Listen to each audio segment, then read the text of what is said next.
আপনি যাকে বশীকরণ করতে চান, বাধ্য করতে চান, তার চুল হাতের মধ্যে নিয়ে সূরা ইখলাস পড়ে ফু দিন।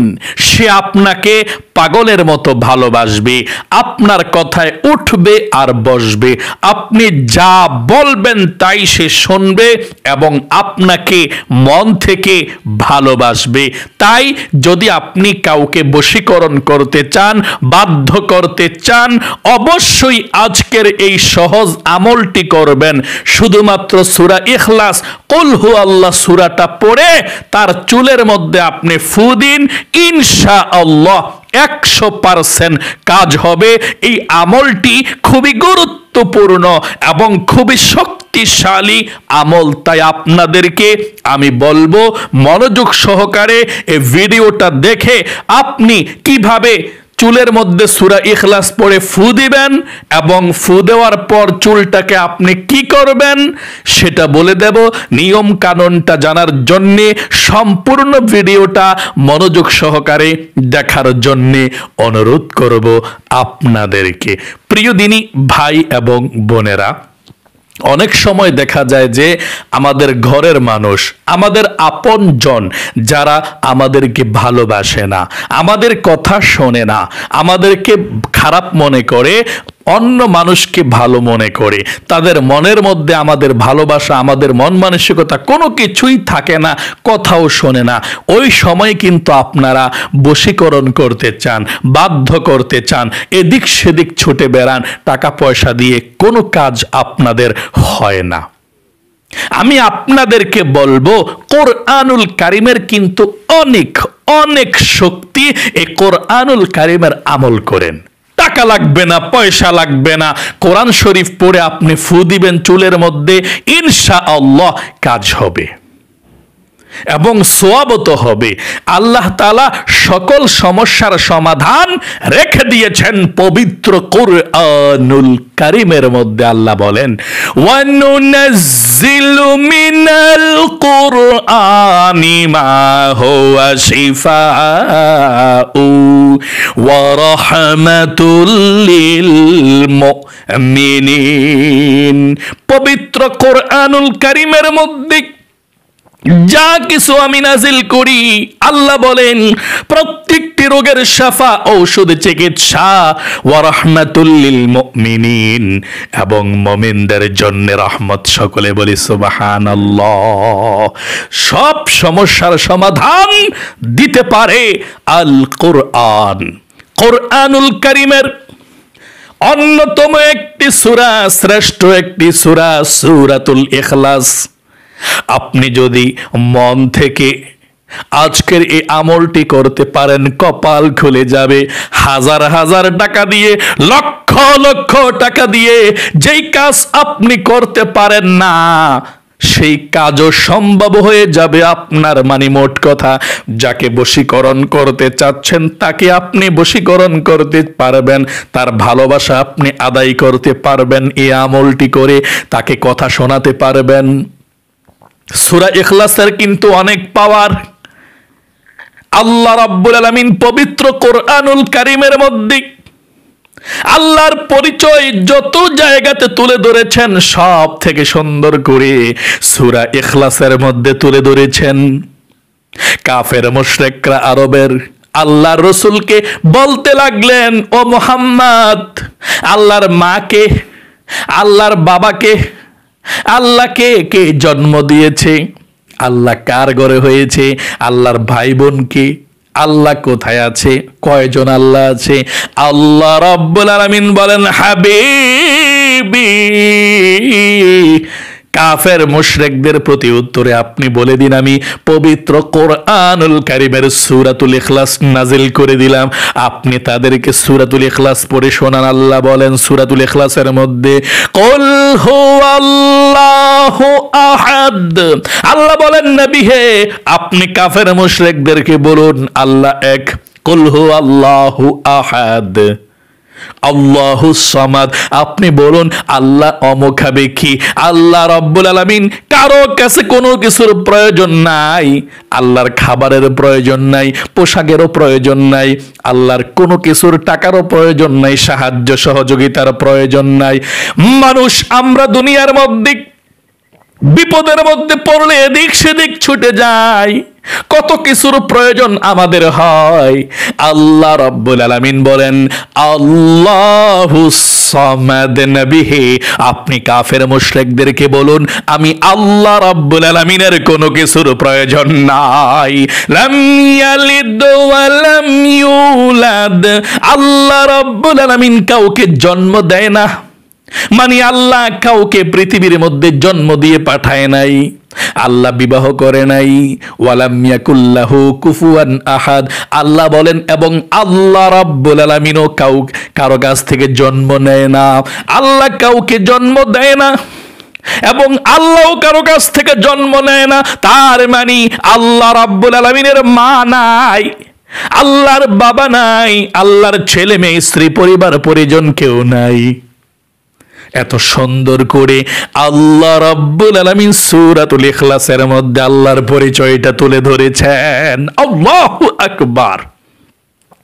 একজন সাহাবীকে আমির বানিয়ে কয়েকজন সাহাবীকে যুদ্ধের ময়দানে পাঠালেন। সেই আমির সাহাবী নামাজের যখন সময় হয়ে যায়, ইমামতি করার সময়, যুদ্ধের ময়দানে যখন ইমামতি করে প্রতি রাকাতে সূরা ইখলাস পড়ে, সূরা ফাতিহার পড়ে। সাহাবায়ে কেরামরা মনে মনে চিন্তা করতে লাগলো ব্যাপার কি, প্রতি রাকাতের মধ্যে সূরাতুল ইখলাস পাঠ করে কেন? অন্য সূরা তো পাঠ করে, কিন্তু সূরা ইখলাস পাঠ করে কেন? আমির হিসাবে কোনো কিছুই বলে না, আমিরকে নেতাকে কোনো কিছু বলতে মানা। তারা পরামর্শ করলো আমরা আল্লাহ রাসূলের কাছে গিয়ে বলবো। কেন? প্রতি রাকাতেই সূরা ইখলাস তিনি তেলাওয়াত করে আল্লাহ রাসূলকে বলল, ইয়া রাসূলুল্লাহ আপনি যে আমাদেরকে আমির হিসাবে পাঠালেন, প্রতি রাকাতে সূরাতুল ইখলাস নামাজের মধ্যে পাঠ করে। আল্লাহ রাসূল বললেন তাকে খবর দাও। সেই সাহাবী চলে আসলো আল্লাহ রাসূলের কাছে। আল্লাহর নবীজি বললেন, ও আমার সাহাবী, তোমাকে আমি নেতা হিসাবে, লিডার হিসাবে পাঠালাম যুদ্ধের ময়দানে।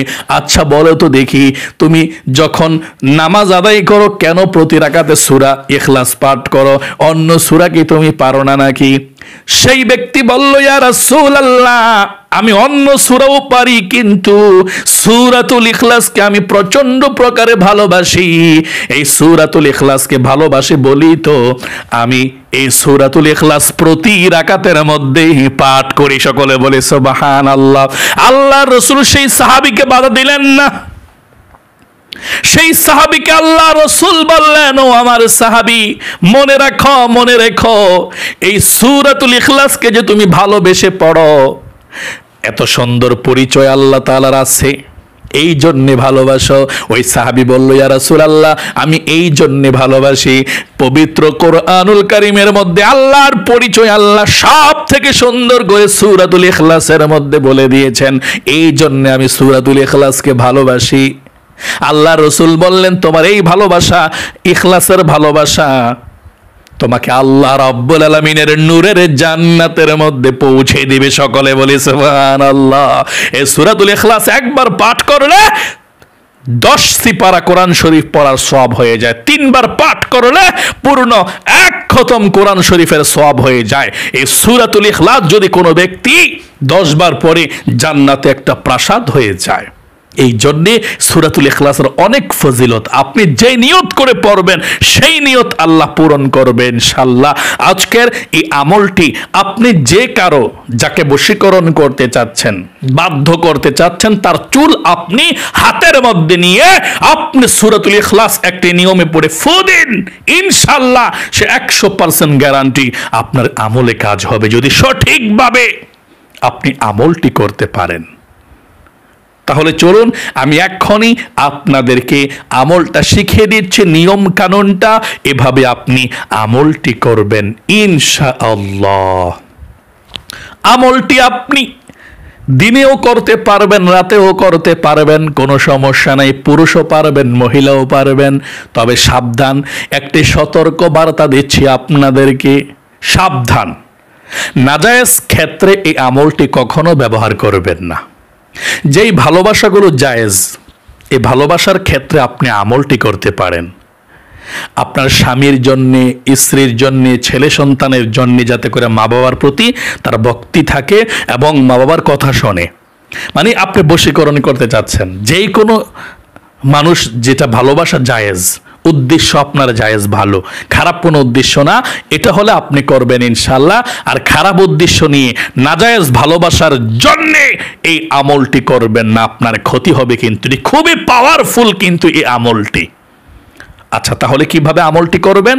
আপনি পুরুষ অথবা মহিলা, দিনে অথবা রাতে যে কোনো সময় আপনি আমলটি করতে পারেন।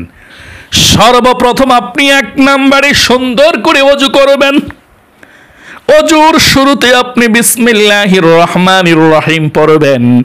ওযু করার পরে আপনি কালেমায়ে শাহাদাত পাঠ করবেন এভাবে, আশহাদু আল্লা ইলাহা ইল্লাল্লাহু ওয়াহদাহু লা শারীকা লাহু ওয়া আশহাদু আন্না মুহাম্মাদান আবদুহু ওয়া রাসূলুহু। এভাবে আপনি কালেমায়ে শাহাদাত পাঠ করবেন।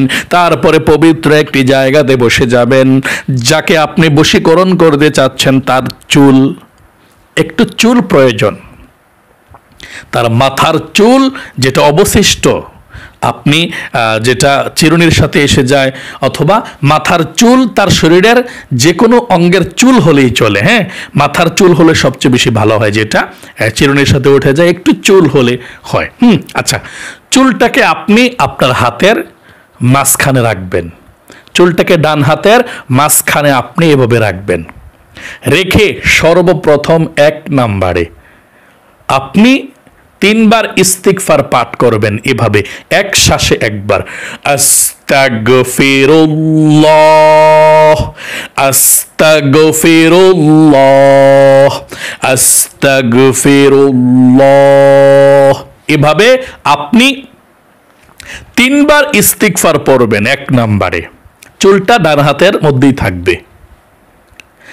2 নম্বরে 3 বার দুরুদ শরীফ পাঠ করবেন, দুরুদে ইব্রাহিম এভাবে, আল্লাহুম্মা সাল্লি আলা মুহাম্মাদি ওয়া আলা আলি মুহাম্মাদ কামা সাল্লাইতা আলা ইব্রাহিম ওয়া আলা আলি ইব্রাহিম ইন্নাকা হামিদুম মাজিদ।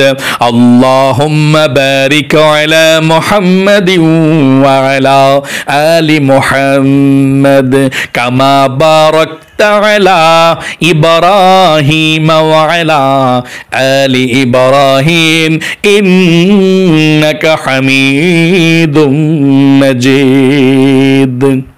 3 বার দুরুদে ইব্রাহিম পাঠ করবেন। মনে রাখবেন, আপনি 3 বার যে ইস্তিগফার পাঠ করছেন, আস্তাগফিরুল্লাহ আস্তাগফিরুল্লাহ আস্তাগফিরুল্লাহ, আবার 3 বার দুরুদ শরীফ পড়ছেন, চুলের মধ্যে কিন্তু ফু দিবেন না, ঠিক আছে? আচ্ছা, তাহলে 3 নম্বরে আপনি সূরা ইখলাস 3 বার পড়বেন, চুলের মধ্যে 3টা ফু দিবেন, এভাবে ফু দিতে হবে। এবং যাকে বশীকরণ করতে যাচ্ছেন তার মার নাম এবং তার নাম আপনার প্রয়োজন। যেমন আপনার হাজবেন্ডকে আপনি বশীকরণ করবেন, আপনি ফু দিবেন এভাবে বলে যে হাজবেন্ডের মার নাম কি আপনার শাশুড়ির নাম, যে অমুকের ছেলে অমুক আমার স্বামীর জন্য আমি আমলটি করতেছি, যাতে করে আমার প্রতি আকৃষ্ট হয়, আমার কথা শোনে, বশীকরণ হয়। শুধু বললেই চলবে, অমুকের ছেলে অমুক, মানে নামটা বলে আমার স্বামীর জন্য আমি যাতে আমার প্রতি আকৃষ্ট থাকে, আমার কথা শোনে, এই জন্য আমি আমলটি করতেছি। যারা মা বাবা করবেন, আপনি বলবেন আমার ছেলে, আপনার ছেলের প্রতি বললেই চলবে, আমার ছেলের জন্য আমি আমলটি করতেছি, যাতে করে আমার কথাবার্তা মা বাবার শুনে ঠিকমতো পড়াশোনা করে অন্য কোনো জায়গায় কারোর সঙ্গে না চলে, এভাবে আপনি বললেই চলবে।